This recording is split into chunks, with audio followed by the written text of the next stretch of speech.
So like a lot of you, when I hear the word hybrid, I just kind of go, all right, it's gonna save me some gas, but it's gonna be boring, it's not gonna be fun to drive, it's not gonna perform. But I gotta admit, I was pleasantly surprised when I spent a full week with this Infiniti M35 hybrid. This car is really not a bad performing car.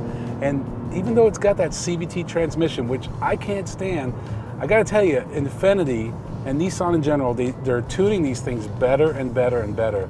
I cringe at the day when they become so good that you almost can't tell the difference. And I think we're still a little ways away from that, but I gotta tell you, they're getting a lot better. You might have heard that little beeping sound. That's the lane departure warning. Infiniti's big on that.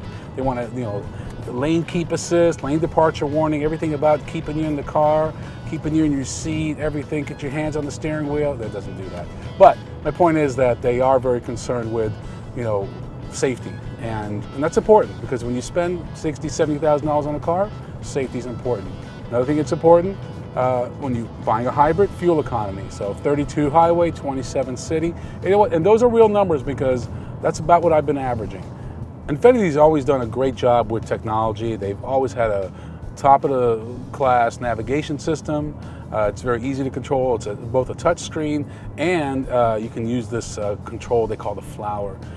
But it's a very good system. It's very easy to operate, easy to sync up your iPhone, your iPod, whatever. Gauges are good. Just overall, the cabin is lovely, which is kind of what you want in a luxury car. You want something to be very nice and very comfortable, because you're going to spend a lot of time here.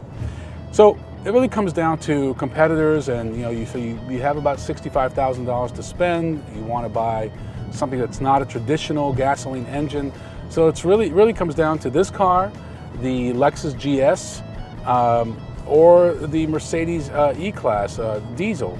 And the diesel offers certain advantages over the hybrid, but I gotta tell you, this is a pretty good way to go. And remember, hybrids do keep their value better than non-hybrids, and the longer you keep it, the better your rate of return is gonna be. It's not too often that an interior really strikes me, but the Infiniti M35 hybrid has a striking interior. This wood is called the Japanese ash wood, and maybe it's just me, but I think it looks beautiful. It has kind of like a grayish tone to it, almost like some kind of beach washed wood or something, but it's beautiful. It's got the nice dark edges here. I mean, they really did a nice job, and I'd like to get a coffee table in this color. The M35 has 4 modes. Normal mode is indicated by this button. Sport mode, you're going to have some higher shift points, or more performance oriented. Eco is going to maximize fuel economy, obviously, by doing things like reducing the air conditioning. And you have snow mode, which will help increase traction control in icy conditions. Very nice, considering it's a rear-wheel drive car. Now, I have to admit, when I saw that I was getting the Infiniti M35 hybrid for a week, I wasn't too excited about it. I thought, all right, it's an M35, but it's a hybrid, CVT, not that great. But I gotta tell you, after driving this car for a week, I have a totally different opinion of this car, and I encourage you to do the same.